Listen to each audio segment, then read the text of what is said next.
Assalamualaikum warahmatullahi wabarakatuh. Alhamdulillahi wassalatu wassalamu ala rasulillah amma ba'du. Orang tua sangat penting untuk kita sebagai anak berbakti kepada keduanya, apalagi di waktu-waktu mereka yang sudah menua.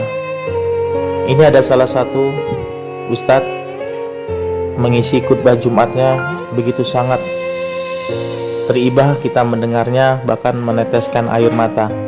Apa yang beliau sampaikan itu, Masya Allah, masih banyak apa-apa yang telah anak-anaknya mentelantarkan orang tuanya. Baik sahabat konten Islam yang berbahagia, semoga kita dalam keadaan sehat walafiat dan Allah murahkan selalu rezeki kita. Kita simak saja video berikut ini.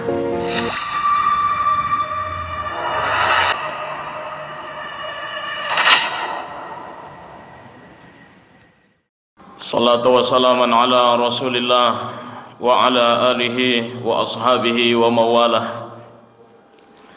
Ashhadu an la ilaha illallah wahdahu la syarika lah, wa ashhadu anna muhammadan abduhu wa rasuluh alladzi la nabiyya ba'dah. Allahumma salli ala sayyidina Muhammad wa ala ali sayyidina Muhammad wa ala alihi wa ashabihi wa dhurriyyatihi wa azwajihi wa ahli baitihi ajma'in. Amma ba'du, faya ayyuhal hadirun, usikum wa iyaya binafsi bitaqwallah, faqad fazal muttaqun. Ittaqullah haqqa tuqatihi wa la tamutunna illa wa antum muslimun. Qala Allah ta'ala fil Qur'anil Karim, wa qada rabbuka alla ta'budu illa iyyahu wa bil walidaini ihsana. Qala an-nabiy sallallahu alaihi wasallam fi kitabil hadis, jaa rajulun ila an-nabiy sallallahu alaihi wasallam qala ya Rasulullah ma li in qutiltu fi sabilillah. Qala an-nabiy sallallahu alaihi wasallam lakal jannah. Falamma walla rajulan qala an-nabiy sallallahu alaihi wasallam illa ad-dain.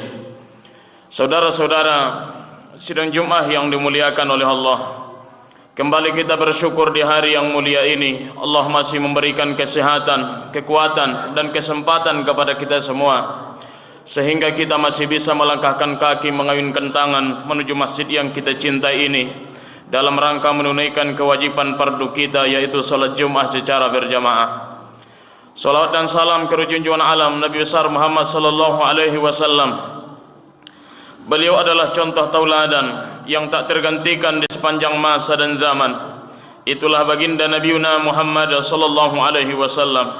Mudah-mudahan esok hari kita duduk bersama beliau di tempat yang mulia, di dalam surganya Allah Subhanahu wa taala, dengan keberkahan salawat yang kita bacakan di setiap harinya. Allahumma salli ala sayyidina Muhammad wa ala ali sayyidina Muhammad. Saudara-saudara sidang Jumat yang dimuliakan oleh Allah, kami selaku khatib tidak akan pernah bosan mengajak kita semua agar senantiasa meningkatkan iman dan takwa kepada Allah Subhanahu wa taala. Karena hanya bermodal iman dan takwalah insyaallah kita selamat dunia, selamat sampai akhirat nanti. Amin ya rabbal alamin. Saudara-saudara sidang Jumat yang dimuliakan oleh Allah Subhanahu wa taala, ada beberapa perbuatan jika kita bermain-main, jika kita lalai di dalamnya, maka balasan perbuatan ini sangat luar biasa apabila kita lakukan, sampai-sampai dia bisa mengalahkan pahala jihad kita andai kita pernah berjihad di dunia ini. Saudara-saudara sidang Jumat yang dimuliakan oleh Allah, andai ada orang yang berjihad hari ini, mati syahid berjuang dalam agama, pahalanya bisa terhapus. Salah satu penyebabnya adalah bagi orang-orang yang mendurhakai orang tuanya. Di masa Nabi ada seorang pemuda yang sangat sayang dan cinta kepada ibunya. Namun di suatu saat pada masa Rasulullah sallallahu alaihi wasallam terjadilah peperangan dan pemuda ini ingin berjuang membela Rasulullah, membela agama Islam, dan dia berniat agar terbunuh dalam peperangan ini. Namun dalam kehidupannya dia sedang memelihara, menjaga, mengasihi, menghibur, membahagiakan seorang ibunya. Akhirnya di suatu saat tibalah peperangan, para rombongan Rasulullah telah berangkat. Kemudian laki-laki yang tadi tidak bisa ikut bersama rombongan Nabi karena saat itu ibunya sedang menangis di saat ia ingin berangkat ke medan perang ini. Gara-gara ia ingin menenangkan ibunya, dia ingin menenteramkan hatinya, akhirnya laki-laki yang tadi terpisah dari rombongan Nabi. Kemudian setelah ibunya mulai tenang, setelah ibunya sudah mulai mengizinkan yang akan ia pergi untuk berjuang membela agama Islam saat itu, maka pemuda ini mengejar rombongan Rasulullah sallallahu alaihi wasallam. Akhirnya apa yang terjadi? Dilihat Nabi lah pemuda ini. Kenapa engkau tergesa-gesa? Kenapa napasmu naik turun? Kata Nabi. Ya Rasulullah, aku tertinggal dari rombongan tadi, makanya ku kejar rombongan yang akan berperang pada hari ini. Apa yang menyebabkanmu terlambat kemudian terpisah dari rombongan? Maka pemuda itu menyampaikan, duhai Rasulullah, pada saat aku tadi ingin berangkat, ibuku masih bersedih.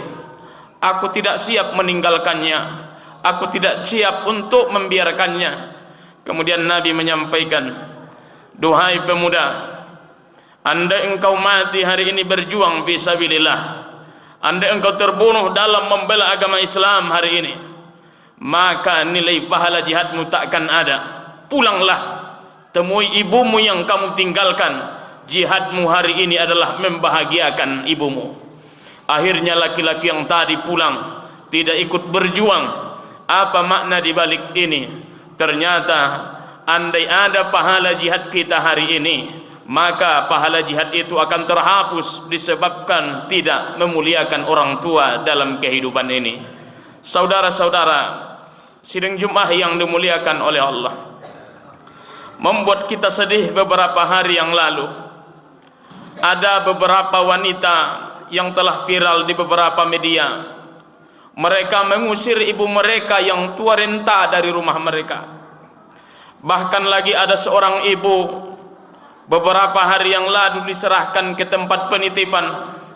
Kemudian anaknya itu berjanji, andai pun ibu mereka meninggal di panti tempat penitipan itu, tidak perlu lagi kabarnya disampaikan kepada mereka. Sudah di manakah hati mereka yang punya ayah dan ibu hari ini? Sudah di manakah perasaan mereka? Mereka tidak mengingat pernah mereka dikandung oleh seorang ibu, kemudian dilahirkan seorang ibu antara hidup dan mati perjuangan di saat melahirkan. Kemudian setelah mereka besar, mereka tidak menjaganya, tidak menyayanginya, tidak menghargai perjuangannya. Ingat saudara yang dimuliakan oleh Allah Subhanahu wa taala, salah satu manusia yang langsung menjadi pembelanya di dunia ini itulah seorang ayah dan ibu.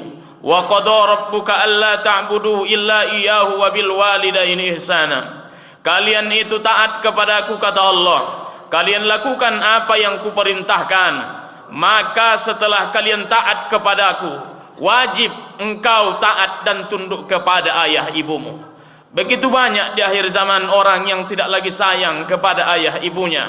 Bahkan kita hari ini, kadang berbulan-bulan kita tidak pernah menyapa ayah ibu kita.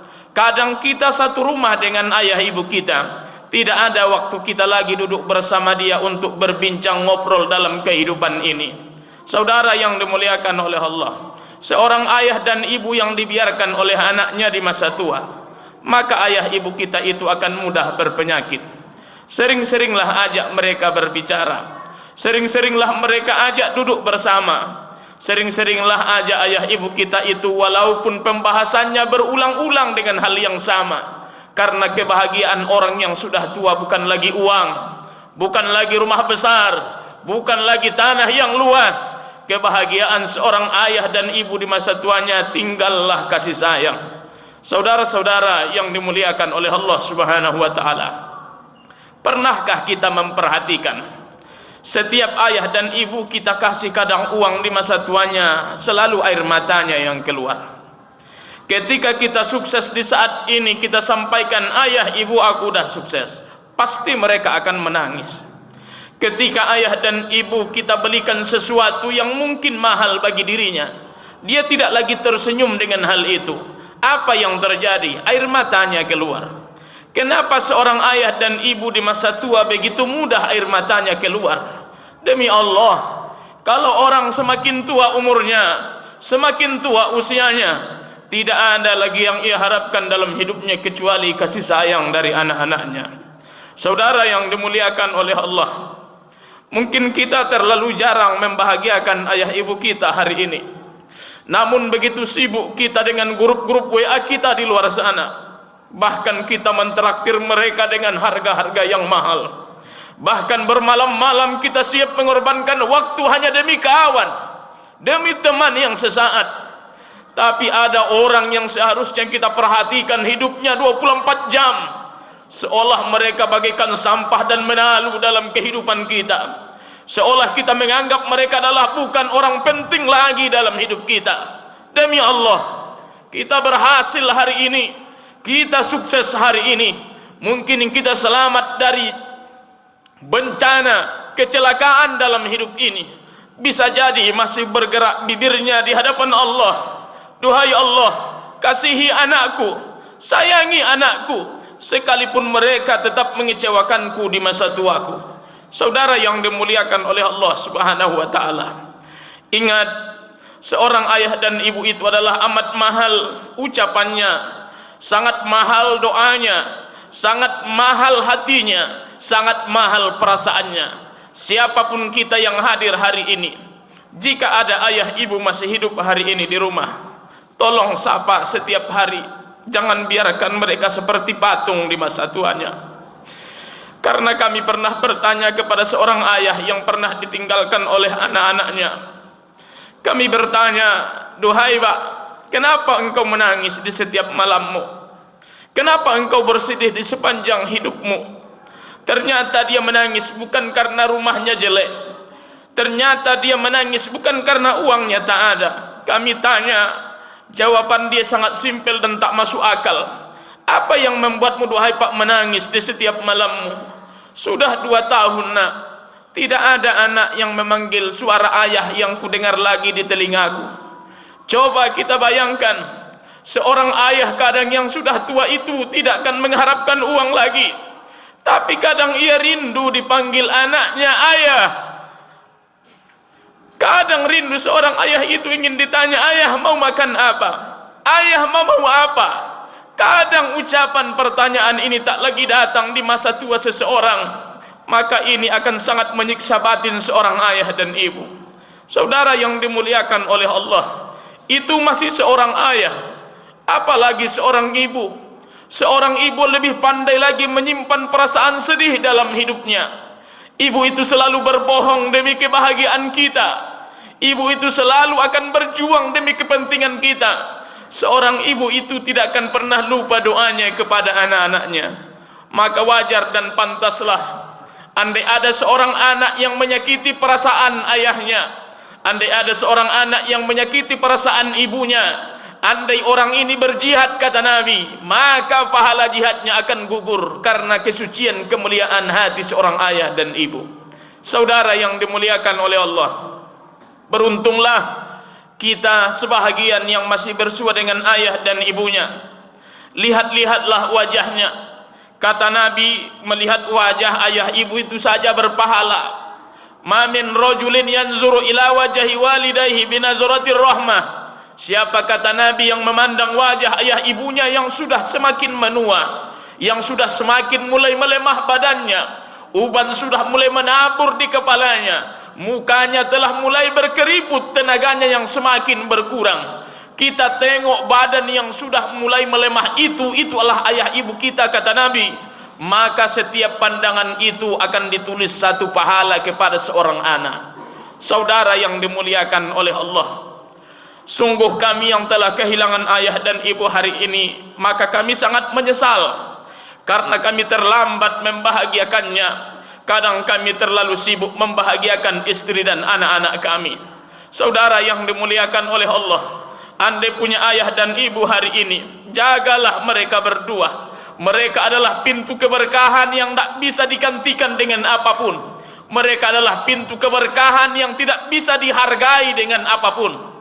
Itulah seorang ayah dan ibu yang sudah semakin tua umurnya, semakin tua usianya, maka doanya pun semakin makbul.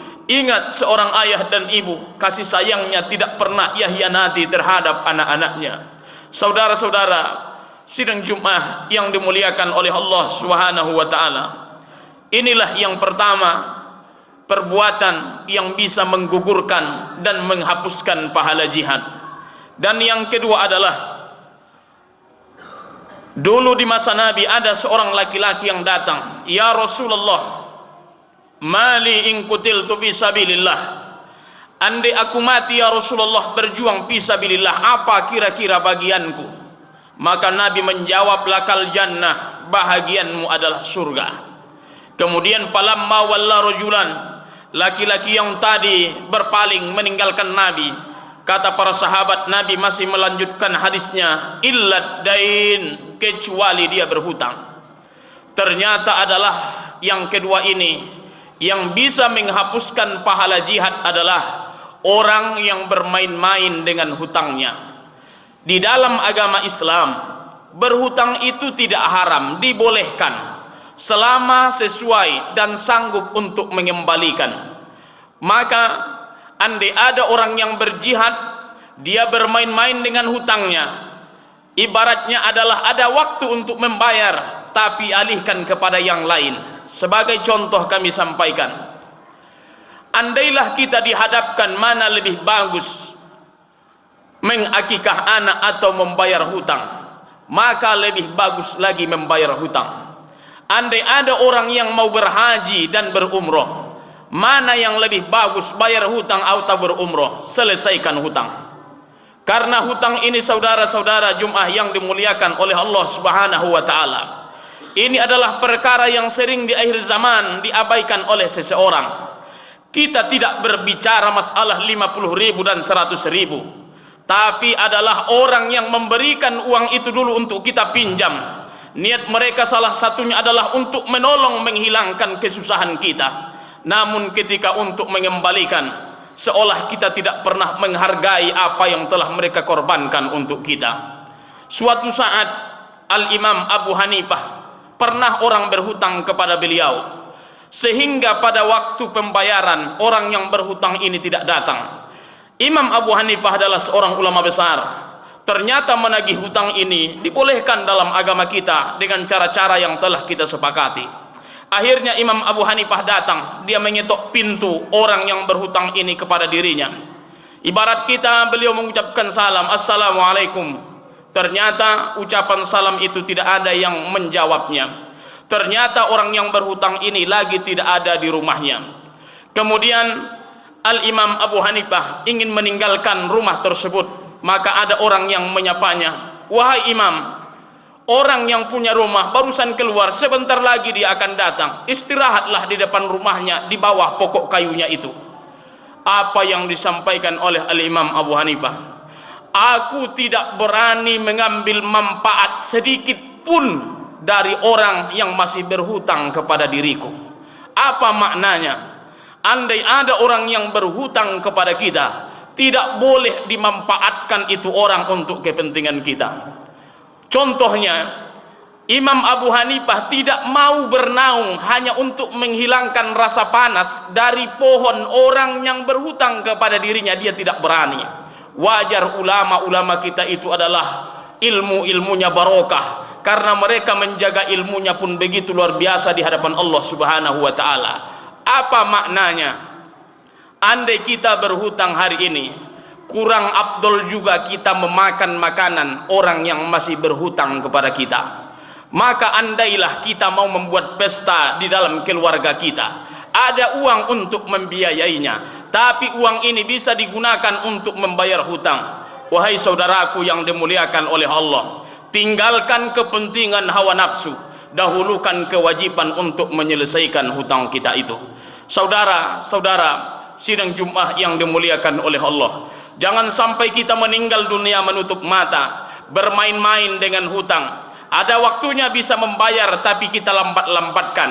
Ada saatnya kita bisa melunasi tapi kita menghindar untuk melunasinya. Berbeda dengan orang yang membayar hutang dengan cara menyicil. Itu adalah kalau sesuai dengan kesepakatan, jatuh tempo tetap dibayar, itu tidak masalah andai kita meninggal dunia. Yang dikhawatirkan ini adalah kita bermain-main dengan hutang.